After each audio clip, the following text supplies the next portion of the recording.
So I'm not here to tell you don't do this, do that, don't do that, do this. I'm here to change the way you think. And if I can change the way you think, I can't help but change what you do, can I? Let me introduce you to the concept of success. Ben Franklin was a pretty smart guy, and I want to start with a quote by him. If you do tomorrow what you did today, you will get tomorrow what you got today. You want to know what that means? The average American makes between 3 and 5% more each year. That's the deal. And in today's economy, I'm not sure we're going to make the 3 to 4 to 5% next year as employees. So it takes you 20 years to double your income in America as an average person. That's the mediocrity that we're stuck in life. And then you meet people who have the uncanny ability to double their income in a year, to get promoted 5 times in a year. The ones that beat the system, the ones that conquer it. You've all seen them, haven't you? The difference between them and the ones that don't do that is that they wake up in the morning and they think differently. They understand that if I do tomorrow what I did today, I'm going to get tomorrow what I got today. You want a bigger car? How about a nice house in Tahiti? Sure, would you love a nice house in the hills? We all want better things, don't we? We all want more friends, more stuff, more money, more security, more travel, more enjoyment. If you do the same thing tomorrow that you did today, you're stuck. Stuck. And it doesn't change. And it grows a little at a time. And you get a taste of success, but it's never fast enough. It never excites you. And when it does, it's a good month, or a good 2 months, or a good 3 months, but it doesn't provide a trajectory that creates success. So the first thing I want you to think about today is I want you to wake up tomorrow and do something different. And understand if you do the same damn thing, you're stuck. Just because you did it a certain way yesterday, there's no reason to do it that way today. I want it to hit hard. That's not what drives success. You do. There's no place for patience in business. You know, patience in life means things happen slower than they could.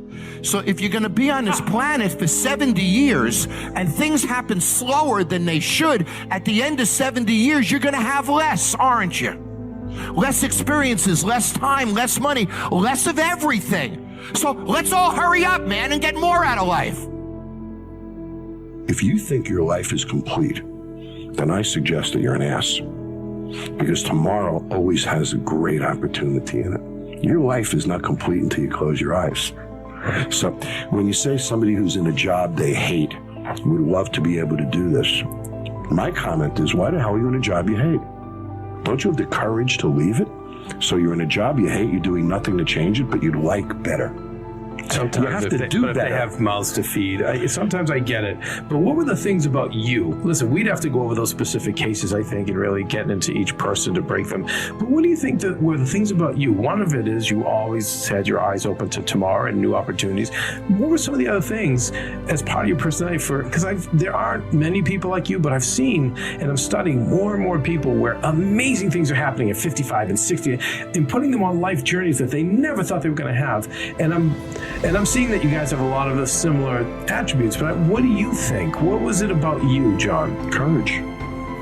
Courage. You know, the first time I went and shot a pilot for bar rescue was really hard. You think it's easy to scream at people on national television, to insult people on national television, to call you a jerk, challenge your marriage, challenge your integrity, challenge your professionalism? That's hard. That's not who I am. I don't wake up and embarrass people in front of their friends, in front of their family. Bar rescue is the hardest work I have ever done. The courage that it takes for me to go out there and do these things. The only final advice I would give you is I've lived a very unconventional life. And it's because I live my dream every day. Dreams are inspiring. Work is not. Find a dream. Dreams make this world go on. It built our whole country. And when we get in a rut as human beings is when we lose touch with our dreams. We lose the ability to fight for those dreams. So don't be an employee of Google. Live your dreams at Google. Find a way to match your dreams with the goals of your company and your own work, because there's nothing worse than when you see somebody who lost touch with their dreams. You wake up in the morning, you're failing. So you blame the president, you blame Congress, you blame Greece, blame the euro. I mean, construction industry, it's the mayor, it's the... And you wake up in the morning and you look in the mirror and you're not failing because it's the other guy's fault, or it's the economy's fault. But if you looked in the mirror and said, I'm failing because of me, you wouldn't like it, and you'd change that. And I believe the common denominator of failure in any business is excuses. As long as you wake up and blame poor sales on the economy or an environment, then you have no motivation to make it better, because it's not your fault. But in the worst economic environment 4 or 5 years ago in this country that we've seen in our lifetimes, there were people making a lot of money, weren't there? In the height of that recession, there were people selling advertising, people opening restaurants, people building businesses. Somebody's making money, so the excuse is bull. It's bull. So wake up in the morning and own your failure. Look in the mirror and say, I'm failing because of me. And you won't like it. And then you'll change it. But as long as you don't put it on you, you have no motivation to change it. So in short, if you own your failure, you'll own your success. If you don't own your failure, you'll never dig out. And I find that in any business. Always the common denominator of failure, personally, is excuses. You don't want to be a failure, do you? Not at all. You don't want to look in the mirror and experience that. If you can't blame anybody but yourself, you're going to change. You're going to fight it out. That's the deal. I have a dear friend who works for a large company, and he wants to open a franchise of sandwich stores. So he meets with me. He says, John, I need some advice. Do I leave my long-standing job and benefits and do this? Or do I... So why can't you have your cake and eat it too? Right? Why can't you bring in a partner? Why can't you bring in somebody to do it? There's ways to get there. It doesn't have to be absolute.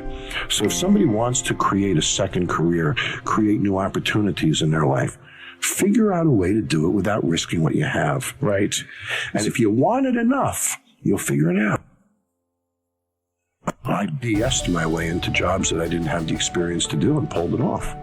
But I had to believe in myself to BS my way into it. And I knew I could figure it out too. Right. And that gave me the confidence to show up at the interview and convince that guy to hire me, because I was convinced myself that I could do it. And that comes across. You got to wake up in the morning and drive revenue, which means you got to have the promotions, the ideas, the energy to elevate a business. You got to be a rainmaker in business, or you're never going to get anyone wet. And when they don't get wet, they dry up and go away. And it's that wetness of a rainmaker that filters down and trickles to everybody's success. You have to drive the energy of revenue to be successful. And when you do, you'll have no expense problems. I drive quality as a leader. My systems maintain quality. Now, with regard to new projects, to me, every new project is a ball. And I have to move that ball every day. So I know, for example, that I have 4 balls on my desk. There might be 5 pads. Let's say 5 balls on my desk. They might be 5 different pads, 5 different books, 5 different projects. Every day, I'm going to move those 5 balls. That's the way I live my life. And I can't go to sleep at night if I don't move every one of those 5 balls every day. Sometimes I have 3 balls, sometimes I have 7 balls. But the amount of balls that I accept and put on my desk, every one of them is going to move forward every day. And I become relentless. So I've learned to live my life based upon the progress I make on a daily basis. And I believe that business is defined by what we do every day, every single day. And business is defined by the days that we have. So if you move those 5 balls every day, you can't help but be successful. You will achieve it, but you'll achieve it on a daily basis.